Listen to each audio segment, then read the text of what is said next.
Absolutely. So Julie Bailey, she wrote the book Beneath Sheep's Clothing. If you have nothing to do for the next 2 weeks, I highly recommend picking up the book. It's a really fast read. And it is about how communism infiltrated, well, first off, how communism took over Russia, the Soviet Union, and then how it's now infiltrating our churches. And it is in pretty much every single church, or denomination, anyways, and our schools. So I speak in the video about the school problem, and especially the school related to how they're using minorities as pawns. Yeah, I'll put a link to the trailer and to the interview that I did with Julie. And her channel is beneathsheepsclothing.com. And I think, Carrie, you're going to have this video up on your channel as well. The information will be on both. And so I'm really happy to talk with both of you. Happy holidays. Christine Sefien Wolk and Carob Marcelle. I always want to call you Carrie. So try to say your whole name, not your nickname. Carrie, you sent us some information. This is exposing ethnic studies. And so we wanted to have a chance to have a chat, and we're on live. And I see Republic Now is in the chat. Hello. Thanks for joining us. Please put any questions you have in the chat. We'll try to read them if we have a chance as we go. And Carob, what's going on with ethnic studies? Yeah, so we knew that it was bad. We knew that it was a biased version of history, but what we didn't really understand was the Trojan horse it is to literally destroy our country.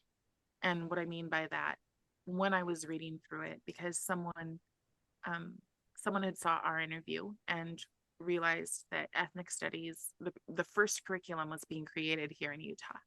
And so they had sent me a copy, and they said, please cover this. So it was pretty shocking to see that it was coming from Utah. As we've talked before, Utah seems like a family-friendly state, Yeah, that surprises me to hear that the first one came out of Utah. Yeah, they followed a California model, right? Yes, yeah, they followed the California model policy for all of their ideas. And what I just found out from another warrior parent, for lack of a better word, who's also a teacher, was that Maine is doing something very, very similar. And so she said once she starts exposing it, people are really going to be shocked. And it is shocking, because one of the things that I hear first and foremost is, I don't want Martin Luther King taught, and I'm anti-Semitic and don't want the Holocaust taught. They aren't in this book in the way that you would expect them to be. So when they talk about Martin Luther King, they talk about how his tactics were not strong enough. So they look back with judgment and want to rewrite that. Yes, they used ethnic studies as a Trojan horse. So people came in and they thought, oh, well, we're just going to learn about cultures. We're just going to celebrate people's identities and where they come from, and a celebration of that. But what we find page after page and chapter after chapter in these books is that it's really a land grab. It's really, so in my little tiny small town, we have Native Americans going to their own history class, not having history with the rest. And this is for middle school. Oh, wow. Going to a specifically Native American history class. Okay. Yes. So there's more segregation. Yeah, full on segregation. And when I presented that to my parents, they're afraid to say anything because they don't want to be racist. So they feel like the only person who should be able to complain about that should be a Native American. And I'm sitting there going, do you know what too male, too pale, too stale means, my friends? Because that's in every single chapter. So this stuff is called Voices, an Ethnic Studies Survey. And the reason it's called an Ethnic Studies Survey is because after every chapter, there's a what do you think? So the first ones are, what do you think about your whiteness? Can you define your whiteness? And then it becomes, what do you think about, one of the crazy things about this is that, again, we think of it as cultures, but then we have gender and climate. And wow. Gender and climate are rolled into cultures? Yes. Well, that. Yeah. Okay. So it has been shocking. And so some of the art will show the Statue of Liberty and a bunch of African Americans who have all drowned. They're all in the water drowning. This is one of the pictures that they show. And what I noticed first off was that they've taken all the joy out of these books. So there is no like it says, yes, Barack Obama was elected, but that brought out so much racism.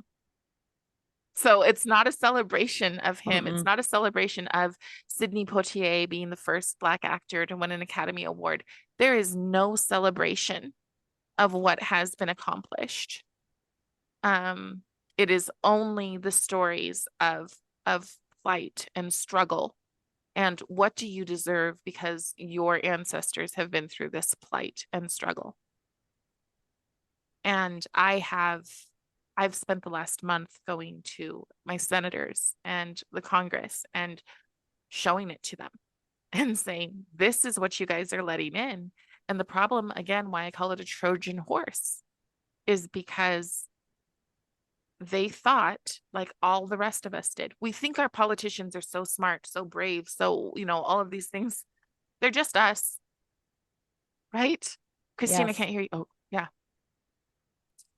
And so people are they're afraid to stand. First off, they got them with the whole, you're white, you shouldn't speak, Yes.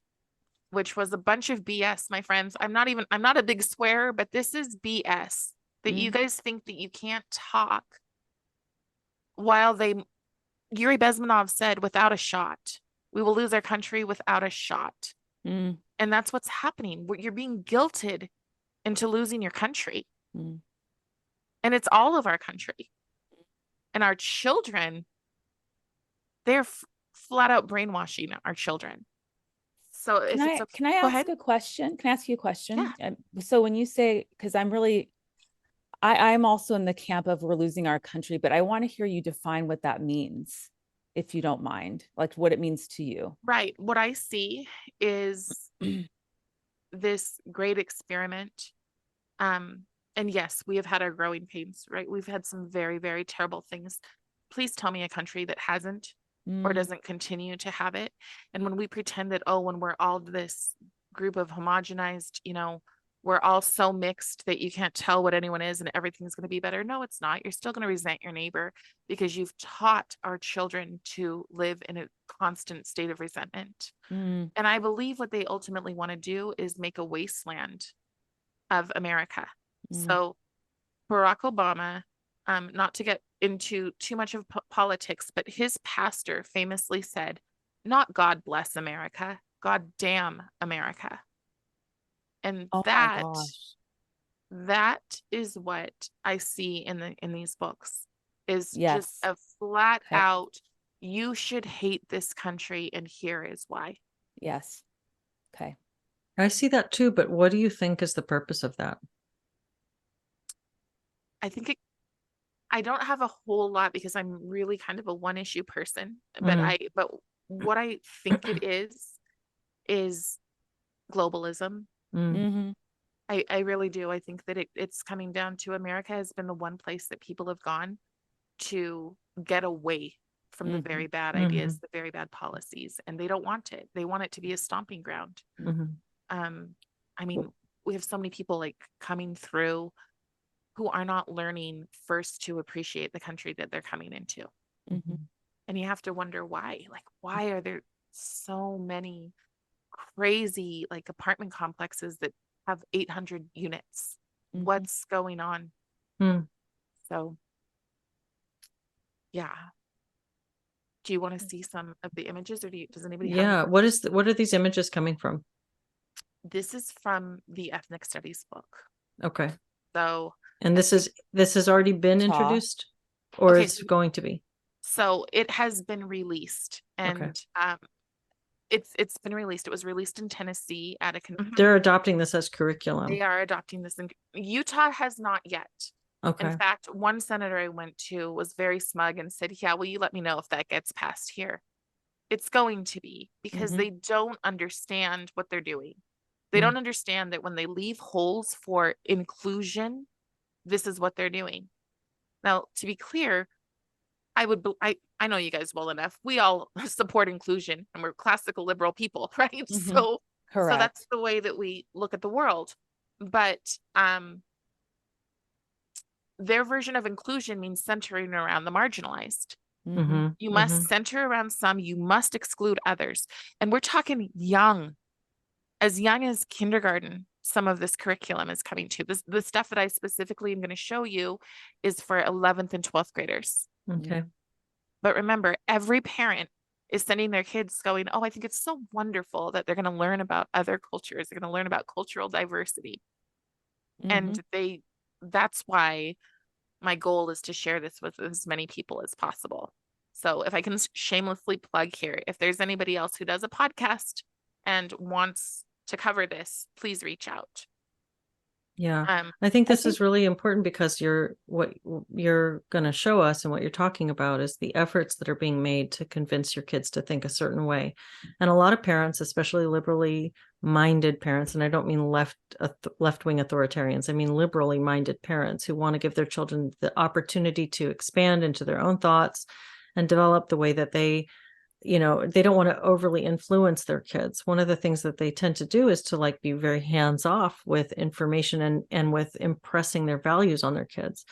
And so they can be, allow their kids the room to explore. But what you may not realize is how heavily the school system is trying to program your kids, and not just the school system, but also the entertainment that they're ingesting and the stuff that they're doing online. So if you're not talking to your kids, someone else certainly is. And this is really, I've looked at some of the stuff that you're about to put on the screen, and it's so heavy-handed. It's such blatant indoctrination.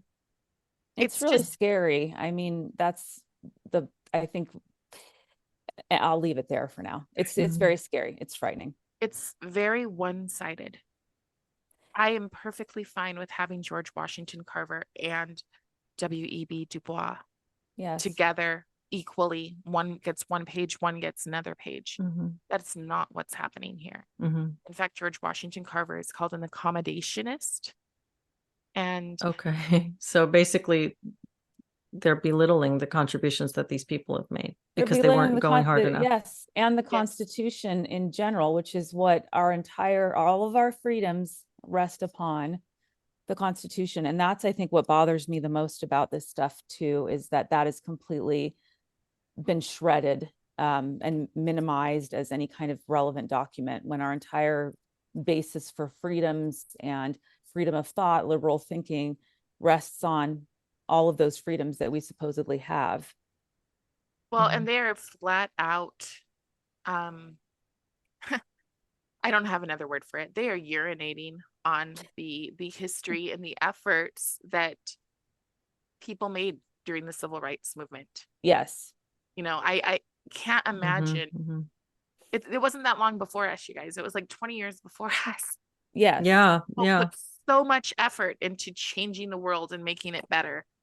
And now we literally have Ibram X. Kendi has a full page in this book.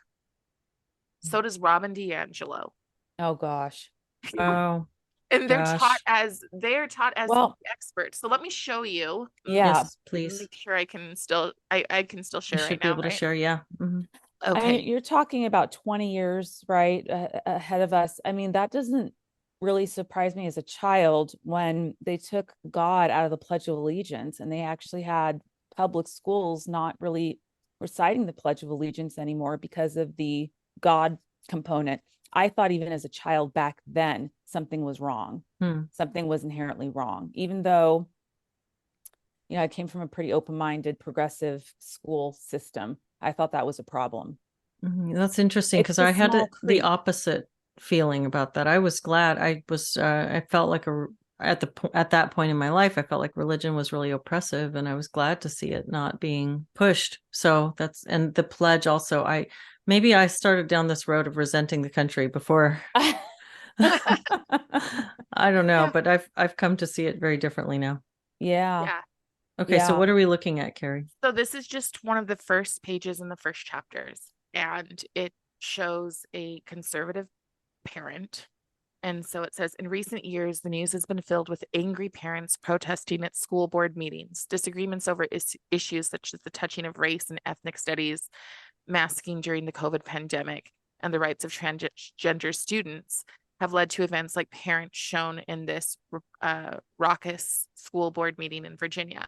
Okay, is this a true thing? Yes, it absolutely is. Oh my gosh. And then the second part of that. Yes. In the 60, many white parents put their Yeah. Read that Yes. out, Christine, starting with parent protests. Parent protests of school policies are not just a recent phenomenon. However, in the 1960s, many white parents put their children into private schools in response to desegregation policies. In the 70s, they protested busing policies aimed at integration. In the 1990s, conservative parents protested the teaching of sex education in schools. Wow. So these are like the white parents who pulled their Yes. children out to avoid Yes. the, being Right. in desegregated schools. Wow. now, I don't know if you guys remember, but Mm. I definitely saw some crazy school board meetings where people had stopwatches. And if you were white, they timed how long you could talk. I didn't see that. That's terrible. I've also seen Black chanters chant to the point that I told parents, remember what they're saying, when as they do their we're here, we're here, we're queer, or whatever it is that they're saying, say the same thing with our words, like combat that. So these things were happening, but there's nothing like that in the book. There's nothing about people they're rewriting history altogether and changing what the events of the past were, even our current events. Even that statement alone right there, it does not include the fact there was a lot of controversy about schools being shut down during COVID. There was controversy about whether masks work. There was controversy about vaccines. None of that's included, and all of that is part of the narrative. And those parents are all part of the narrative of, hey, wait a minute, what you're doing to our children's more harmful than it is good. That part isn't really being discussed. It's being discussed as this time of angry people wanting to bring back all of this, segregation and all of this, slave mentality, I guess, if you will, without presenting what those parents were actually saying and why the parents were actually upset. It's what you're talking about, Carob, where there's not the two, three, four, five sides to the story. It's just the one side. It's the one picture that they have interpreted to be the truth. Right. And so look at this. How are hashtags useful in gaining attention or support for protest movements? This is the first chapter of this book. Within the first chapter, they want kids to be thinking about how to protest. And then this one, what role, if any, should parents and guardians play in determining what takes place at school? I mean, if that doesn't inflame you, all of it. I mean, come on. If that doesn't set you into flames right now, that alone, I mean, something's wrong. This is, if any, like, oh, daddy state has this. You parents don't need to be involved. That's exactly right. Exactly. The whole school mess that's what this is. Goodness. And remember, this is for 11th and 12th graders. So, and why is examining protest and other forms of activism an important part of ethnic studies? This is the grooming of all kids to be activists. Yes. Yeah. Which form of protest in the collection do you think is most effective and why? Yeah, that's grooming. Right. Now, if you doubted that, here's just one example, one chapter in the book. Just the table of contents. Everything in it, like I said, there's no joy here. Zero. And another thing that we need to understand with the way they take over words is that joy, what we think of joy and what they mean by joy are two very different things. They mean joy in the struggle. Can't be joyful unless it is painful. Unless you're overcoming something. So we only have the transatlantic slave trade, life of the enslaved, a century of challenge, the civil rights movement, and the movement continues. And then and I don't have this down here, but this is a table of contents, or I'm sorry, a timeline. And on this timeline, it is only negative things. You know what really occurs to me with this is the grooming of activists, the pushing to protest And the way that this is being presented, it's very much rhetorical. There's an argument being made and they're establishing their side of an argument, and then they're equipping people to go out in pursuit of the aims of that one side of an argument. And sorry about my throat here. I've got a frog in my throat. One thing that this is standing out to me more and more, the more we have these conversations. I come back to this idea that we have a parallel conversation going on about AI, about universal basic income, about people being made redundant. And what does that ultimately mean? It means that people don't feel like there's any point in their lives. They don't feel like they have purpose and meaning. And what this does is it injects purpose and meaning. It provides you here it is, here's your quest. We've given you a quest and we're going to get you really charged up about it so that you can go out and quest for this. It's like when your kids are bored in their room and you give them something and then you try to convince them that this is a good thing. Like, here, honey, like, do this. And then you pep them up with it and you give them the reason why they should go and do this. You're giving them something to do that's constructive. I feel like our kids are being given something to do that's constructive and distracts them from the purposelessness of their lives in a technocratic state. But how constructive is it long-term? Okay, because every constructive long-term. Well, it's not constructive long-term, but we have the climate /gender/sex death cult that's coming along to make sure that we don't propagate that many humans. I know I'm starting to sound like I don't know. But what else there's no other determination you can make when you look at the facts, is that that's what they're gunning for. What we're missing here is that every single ethnicity has a chapter like this. So get everybody charged up. Yep. Against each other. That's the whole point. Like, this is not unifying. People think that this is so unifying, but it's not. One of these, the transatlantic slave trade, for example, in that chapter, it says that perhaps Africans were the first people to ever be on American soil. So you've got a whole chapter going for the Native Americans. Yes. Talking about the indigenous people and hyping them up that this is their land, give it back. And then you have people who believe that the Moors were the first people to be in America. So hyping them up, giving it back. So where does this end? Well, it's a good point, because I have to say, I was at a talk that was being given a few months ago about something unrelated to any of this. And it was at a very well-known, prestigious university in California. And very prestigious and known for a lot of advancements in many areas, technology, medicine, all of it. And the first thing that the presenter said was, can we take a moment to thank our ancestors and the indigenous folks whose land this belongs to, and we are, gracefully and gratefully sharing this space with them today.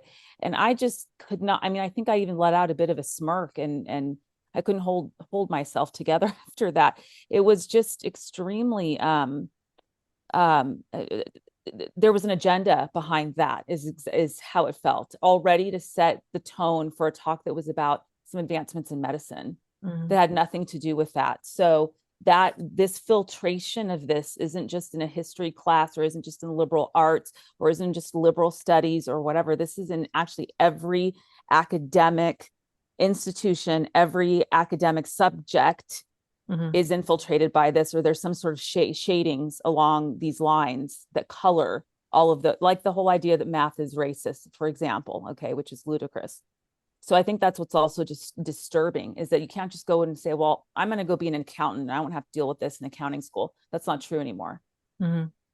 That thing about the land acknowledgement that you're talking about, something about that seems like religion for secular people, because, there's this feeling that you get when you're in like a really old church, a really old, beautiful cathedral, and you have this connection to the past. You feel like this sense of tradition that is really, it's transcendent, because it transcends the life that you're living in the moment that you're in, and you can connect to something further back. And so there's an aspect of that land acknowledgement that does the same thing. it harkens back to a time before, and it says things haven't always been this way, and think about the people who came before. But then it twists it and it perverts it into a guilt inducing, we're gonna move you into a transcendent space, and then while you're there, we're gonna twist you into we're gonna use this to create a sense of guilt and obligation. Yes. So ultimately what it comes down to is the same thing that happened with the Hutu and the Tutsis. It comes down to slaughtering people because you believe that you deserve more. It's as long as I get mine ideology. The issue is, well, that's a horrible thing, but on top of that is that what happens when the people aren't united, then the United Nations comes in and they start. I don't know if you guys saw what happened in Africa last month, but the United Nations comes in and they say that in order for you to get funding, then you must adopt these SDG goals, or SGD goals. You must adopt these. And so then they take your culture and they take everything from you. They take your culture, they take your religion, they take your values, and they say, oh, tough. They take your ability to work your land and say, tough. And so that's what happens when we're completely divided and we give control to these unelected butt heads. Sorry. With the motive of total control. I mean, what's their goal in the end? It's really total control and total power. Yeah. And that's how it starts. You have to kind of get people to fight with each other and to be angry and resentful towards one another, because while they're doing that, they're not looking at who's really in charge and who's actually creating the division to begin with. That's the crazy thing, is that the people who created this curriculum, the people who funded the idea of ethnic studies, they are never going to be equitable with the rest of us. And they don't want a middle class.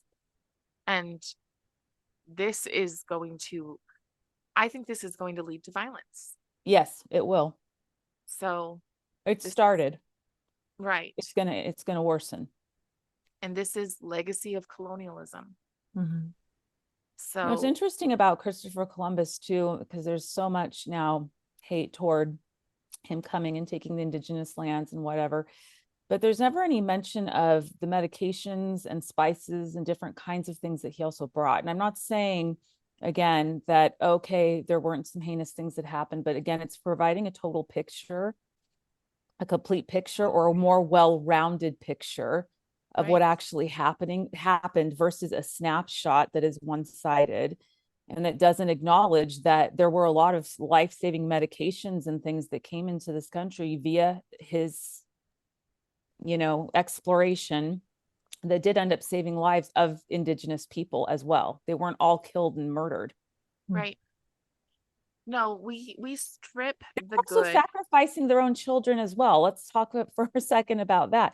It's not a culture that's without violence or isn't used to it. They're warring tribes, always have been, very tribal, always will be, or had been in the past, right?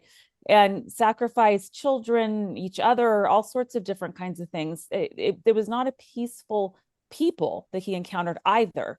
That's the other part of this. And I am by no means an expert in any way, shape, or form on any of this, but I do know a couple of facts. And they were not a peaceful people. But again, that's not giving color and shading, right, to the story. What is this page here? This looks like another. It's another chapter. So this one is the one for indigenous people. It always is colonialization, and then how we can continue to resist, and then a celebration of those who are resisting. And it says things like create a podcast. Really? Yeah, absolutely. It's how can you take this to the next level? What specific rights are they looking for? Do they address that? Because it looks like, there's this thing about see that we exist, and I hear that repeated over and over with the different marginalized groups that we've been focusing on. But what does that mean? Who is exactly supposed to see? In most of it, it's displacing their land, taking their land. Okay. They want it back. Okay. So, That's so strange. I mean, what do they think this is going to do? This is just going to make people furious and That's the live intent. with resentment. Like if yes, like your land now is a Yes. city, it's a city. What are you supposed to do about that? And why would you right. teach kids to be so mad about that? Yes. Well, also, I don't know if you guys have ever been to a reservation, Hmm. but Yeah. it Mhm. seems Yeah. like the wealth is just not spread out evenly. Hmm. It seems like, the people Yes. who own the casino or whatever, they have a lot more wealth than the people who are really, really suffering of their own Yes. tribe. Yes. Well, it seems like a really complicated issue that has a Yes, lot that really you could spend.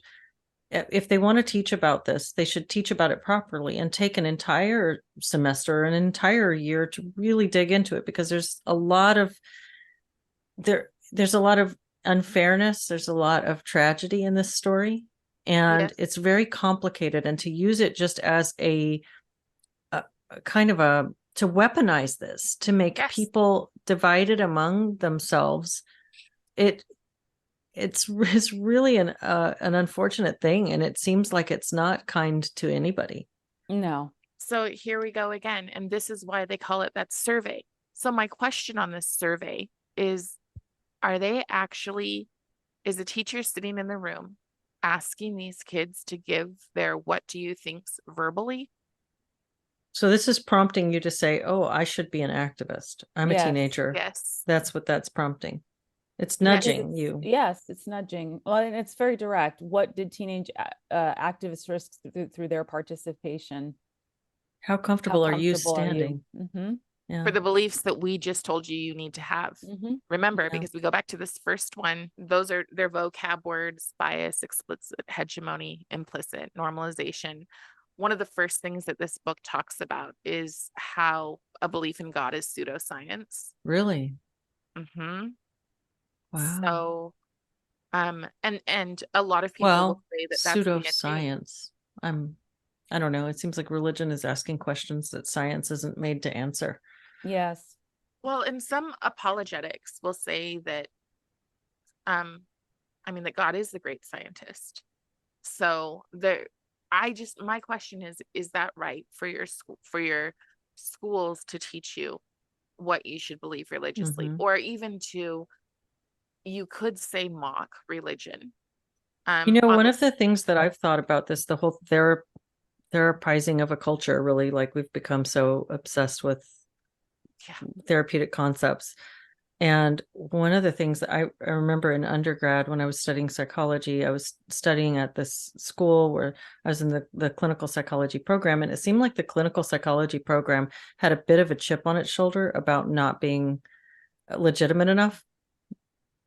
Like they spend a lot of time, if you take one of these, it's undergrad sociology or psychology courses, they spend the first like big chunk of it just explaining why they're legitimate. And it feels like a little bit too much protestation, it's a little. And so there's this attempt to, and I think that the question of whether this is legitimate should be challenged more directly. Does legitimacy rest on scientific empiricism? And when we're talking about matters of human beings, the way a human's mind works, the way humans interact, the spirit, if you will, spirituality, God, religion, I don't think we're asking questions that can be easily broken down by a scientific process. I think we're asking things that are outside of that scope and should be handled differently. And so to say this is pseudoscience is a way to cut that off at the knees and sort of make it illegitimate. But that's just because that's the framework you're trying to use. Why not just allow this to be something different? We have there's so much nuance, and this technocratic, mechanistic dissection of what it means to be a person, Yes. I think is part of the problem. It's anti-human, it's anti-spiritual. That's why they have to demonize religion. It's specifically for that reason. They have to demonize religion because if they do that, they can break down the core values, morals, connections, because that's the one thing, one thing that gives meaning to a lot of people's lives is their spirituality. That in and of itself is a reason and a purpose for where they are and why they're here. And people that have that sort of, really strong moral value, that fabric has to be destroyed if you're going to be able to sort of take over, for lack of a better term, in the years here we are of AI and of technology and technocracy and all of that. So they have to destroy that relationship between a person and their spirituality, a person and God, for example, is one that's the most private relationship probably out there and the most intimate. So without having an ability to have a core relationship like that in your life, whether it's God, whether it's something else, whether you have spiritual beliefs or not, and maybe that's not spiritual for you, but it's something else. Without having that, though, and the ability to have that strips away, what it is to be a human. It strips away what it is to be, a person that has, It's thoughts and ultimately wants and been desires. Mm-hmm. it's ultimately been what's defeated communism. Mm-hmm. Whether or not it's defeated it on a grand scale or whether it's defeated it within people's homes. People used to go downstairs into the basement after the kids are brainwashed all day at school, and they'd go downstairs in the basement and they would whisper the truth to their children. Yes.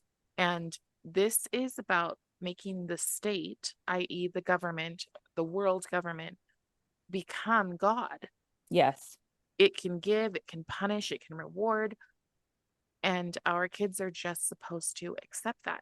And for people who are of faith, whether that's Muslim or whether that's Christian or whatever that is, sending our children to school to have them stripped of their faith, we literally believe, as I've never hidden it before, I'm a person of faith, and we literally believe that our salvation Mm-hmm. relies on the things that we know to be true and the way that we live our life and who we follow. And to say Mm-hmm. that we can't, to strip that from our children, Yes. is really psychotic. Yes. That's all I can think of, is that It's it is psychotic, and it abusive. doesn't, yes, it doesn't lead to, a healthy integration of one's sense of self at all. Well, It's in the very chat, fragmenting. Go ahead. Vibrant Goo in the chat, that's a funny name, by the way. Religion also prescribes that there is absolute truth, though it comes from God. And I think, yeah, I think that that's valid. I mean, there have been problems with overreaching tyranny through religion. The one that we're experiencing right now is tyranny through scientism, through materialism. But it's not that religion is the answer. There's human processes at play that are similar in both, and so I don't know that that's a clear answer, but the idea that we can be drilled down to just something that's material and like, what are we? What does it mean? I think that's the problem of this era. This era is one of, I guess I said mechanistic, but materialistic, and we're replaceable. There's no Yeah. unique kind of footprint that we each leave in the world, or that we each, contribute to something. We're pretty much replaceable by machines, by bots, by all sorts of things. And I think that's another part of it too, is, there's some quality of feeling that unique, being, your own unique person or whatever is something that gets lost here as well. That you're going to lose a sense of purpose and meaning if you do not feel you have anything unique to bring to the table. I'm just going to put it very plainly. Mental health industry also. The Yes. way that the mental health industry is teaching us to break people down and to just, and we're not talking about psychologists, we're talking about just master's level counselors that are being churned out like crazy. I was in one of these programs. It's basically a mill.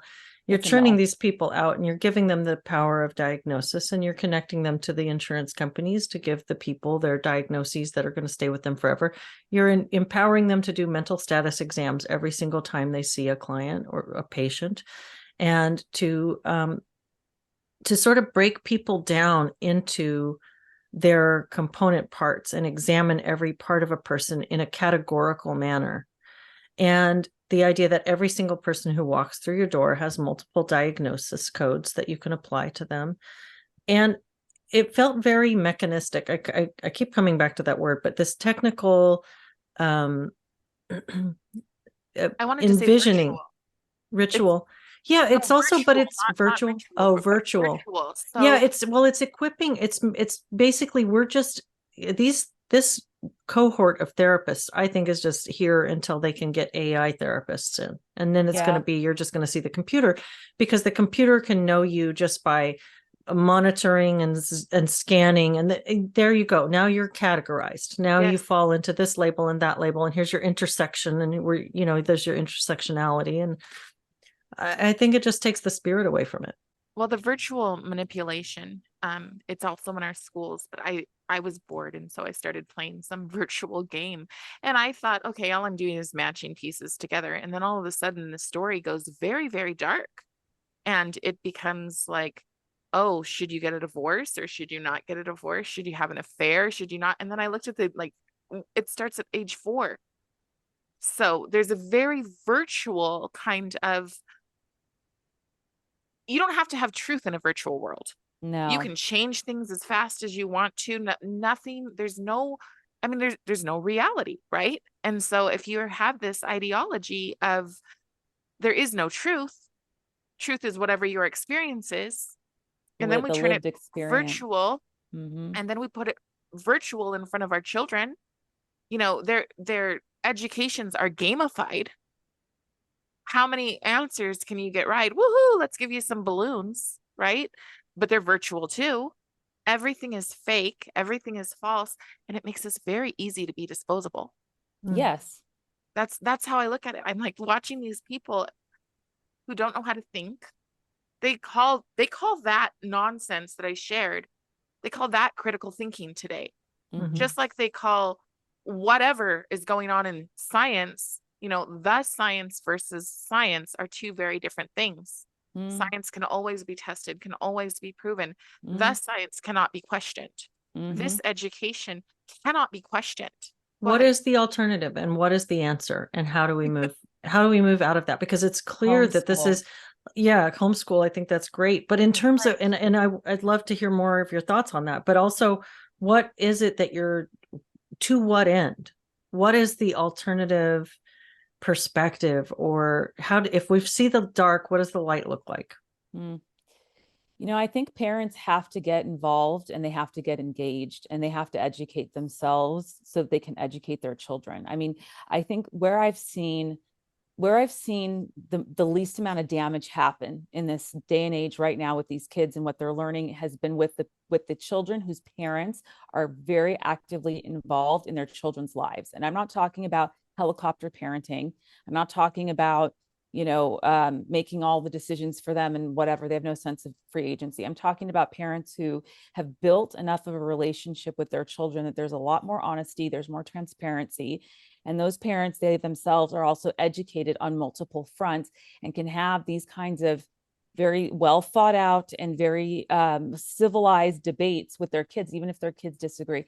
And those children end up, and I've watched this happen with some very close personal relationships of mine. I don't have children. I know people who do, and I've seen that be an antidote that has been able to stave off a lot of this sort of hate and segregation and just nonsense. Everyone's a transphobe, all of that nonsense. And that's where I've seen it start. If we're talking about kids, it's the parents' involvement and getting involved with the school, getting involved in what their children are doing, having an eye, keeping an eye on that, and being able to have good, well thought out debate, conversation that they're able to hear each other. And that may sound cliche, but I have seen it. This is what I think works. Mm-hmm. It's not standing back, it's moving forward, leaning in. Go ahead. No, Carob, I think forcing yourself to not be afraid. So we believe all of these narratives. I can only, an analogy would be when we moved to Utah.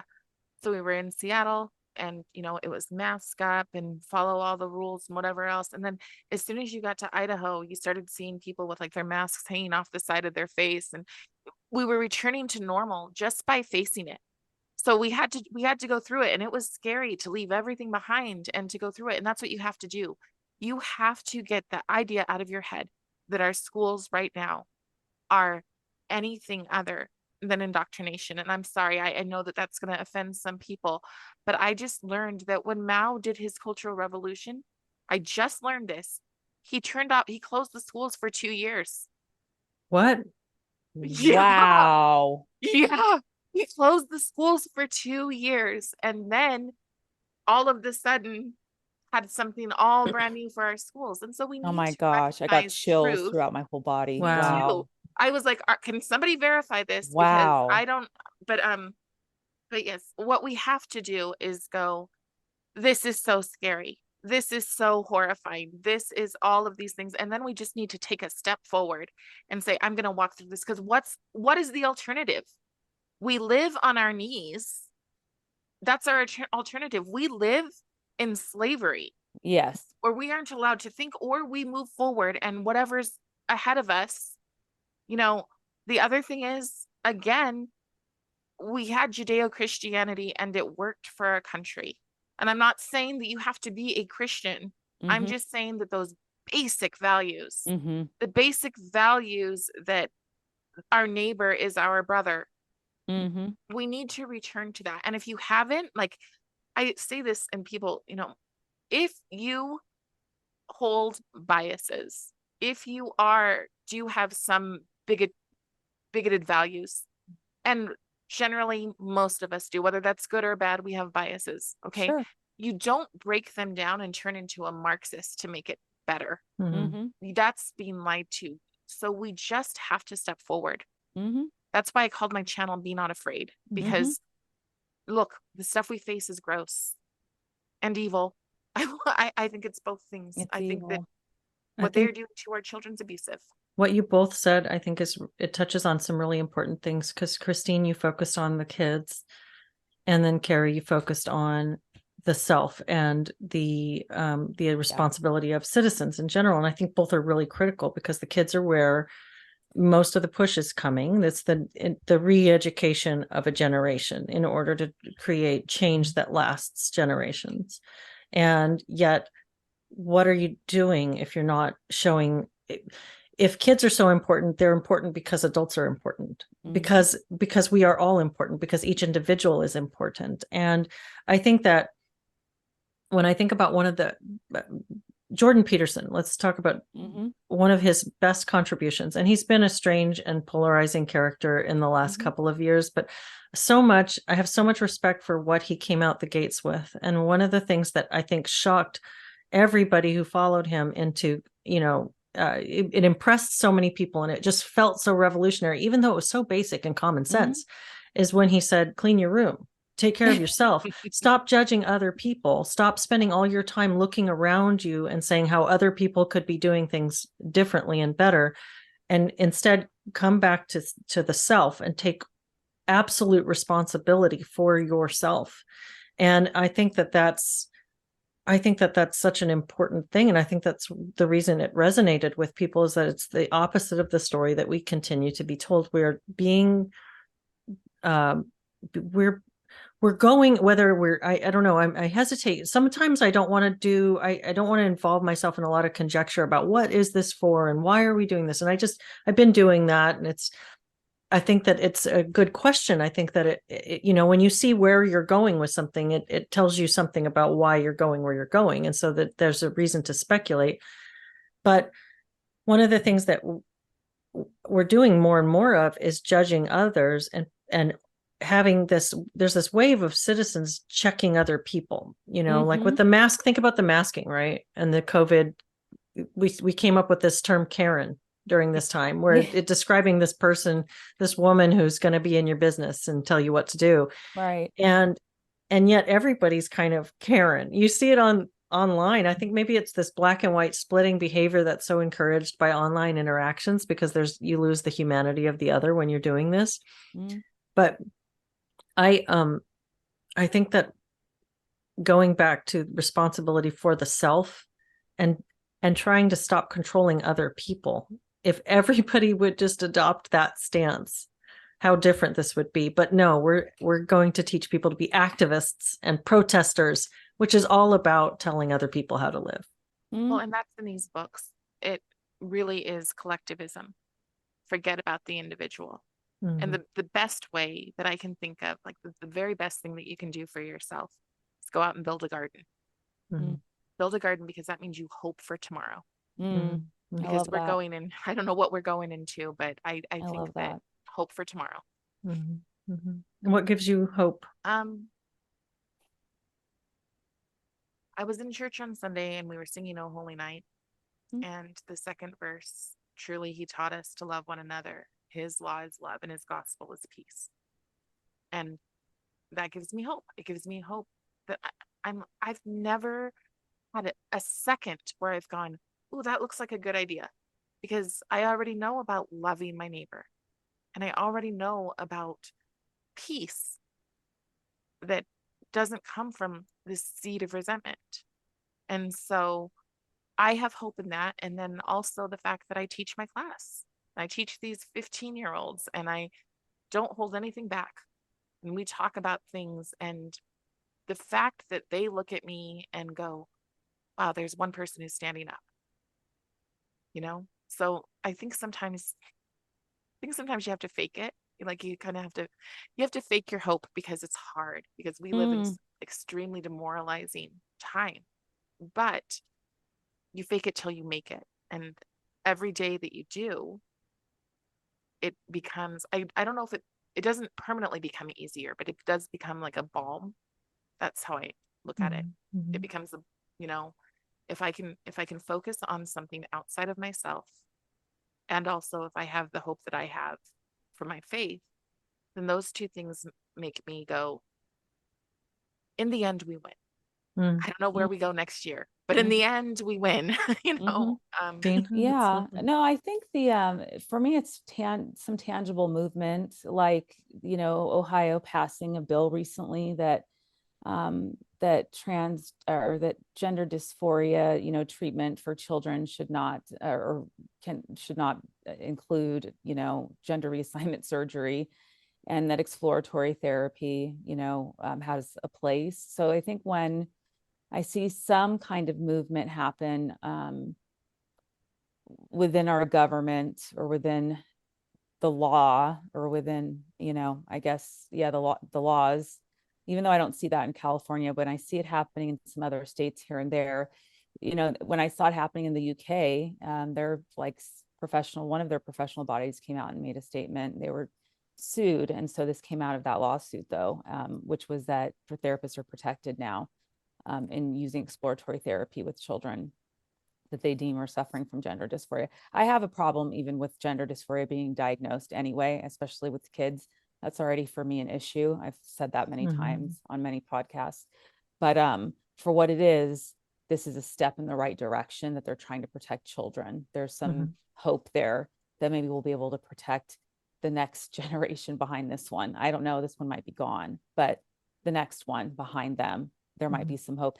So I think that's what gives me hope. And these conversations give me hope, because I feel like in the time that I've left Antioch, I've struggled a lot to kind of find my people. And I feel like I happen to just find my people, that I was able to just, continue to speak out and to do, things like this, and, to use my free time to speak about things, to do some writing, all the things that I never really thought I would ever, do, non-compensated, I mean, quite frankly, but I have. And I've met people such as the two of yourselves and others that give me hope too. And that's a big deal for me, because I suffered from a lot of isolation in the beginning, where I was this voice, but I was very isolated in what I felt. And I had a lot of struggle in the beginning with that. And now I don't feel isolated. So that gives me hope. Yeah, a guy in his room. Hi, I see you in the chat. There's a bunch of chats. I can't keep up with them. So thank you all for being here. But he says, good to hear that any of you actually have hope. I need to hear more of that. And I feel like it seems like we're in a Western culture is in a depression. I mean, maybe I'm speaking too broadly, but it feels like, it's very simply put, you can get depressed if you focus on the past too much, and you can get anxious if you focus on the future too much. And so wanting to control things that you have no control about, you suffer with the knowing that you can't change things that are bad that happened, and then the fear that things in the future won't unfold the way you hope that they will. So, I guess where I find hope, and hope is a future oriented word, but it's in the present. It's in the connections and the continual amazing, rich relationships that I'm having with people like yourselves, like the other people that I've met through this, who are just concerned with trying to understand and trying to build something that feels healthy, with who are saying, this doesn't feel right. Let's figure out why, and let's figure out what we can do differently. And I think that there's a real tendency to try to dwell on what's wrong. And I think there's a necessity to do that. You have to be able to define what's wrong so that you can know what's right. But there, through this whole thing runs this thread of brilliant, sensitive, loving people who really want to be the best that they can be and to have really high quality connections to other people. And I think it's lovely. And I see it in my own life, in personal relationships that I have with other parents who are homeschooling their kids, with continue, as we come out of COVID and all of the anger and the division that created, seeing the connections happen again between people who are saying, okay, that's not the most important thing for us to be talking about. Let's talk about what really matters. And with how much parents care about their kids. And just, I am hopeful that we can just continue to connect and try to love each other and overcome this time of polarization and division that seems to be so, it's just the spirit of the time right now. Yes. They want us demoralized. That is one of the steps for Yuri Bezmenov. So so resist that. Don't be demoralized. Count those blessings, count those little wins. Yes. I look at it as throwing starfish. Whenever a parent calls me and says, I thought you were crazy, but now I'm seeing what you're saying. And I just count that as, okay, that's one starfish to throw back in the ocean. Yeah. Right. Like that's what we're doing. I've seen it in my family too, which I never thought would happen, where their eyes are being opened in a way that I never thought would be the case. And it was actually like, wow, Christine, you were right. I heard that the holidays. That's nice. And I was like, good thing. well, all right. And and I've since become less angry. I think I was very angry in the beginning. I've become less angry about it, less sort of emotionally kind of flooded by all of it. And I'm seeing them become that way. And I'm becoming the more kind of grounded, rooted, okay, I hate to be right on those things, but now, this is what is hopeful going forward. I find myself then trying to give them some hope, which, I didn't think that would happen. If you'd asked me a year ago, I would have never believed that would be something I could do. So yeah. I like the saying, I like to think I love you more than I care about being right. Yes. Because there's like the process and the content, there's the form and the substance, and they're both important. The form is important, the substance is important, but don't throw one away for the other. Yes. Yeah. It works very well in relationships too. Do you want to be right, or do you want to be happy? Yeah. But I think it can be tricky and you can be manipulated by it. I know Big that's time. That's why both are important. That's why you can't. Of course. Absolutely. Yeah. Yes. Yeah. Well, tread lightly. Any final thoughts as we wrap this up? Yeah, I think I'd say that you guys are gifts. And I also think that we need to look at the knowledge and the ability that we have to be discerning as gifts. And since we have them, they're not the kind of thing that you keep for yourself. And so I really appreciate it. And parents, if you're listening, grandparents, if you're listening, please share this stuff, because I'm kept awake all the time on the idea that our children could go through a cultural revolution in the same terrifying ways that have been done in the past. Yes. And we can stop it. If 10% of us said, yeah, our kids aren't attending public school, then our local districts would look around and they would go, what is going on? And they would have to listen at least this much. And that would be this much more than they are listening right now. So thank you so much. Thank you both so much. I really am grateful for this year of connecting. So Yeah. I guess it's the end of the year. And Yes. Yeah. yeah. All right. Yeah. Happy Happy New Year.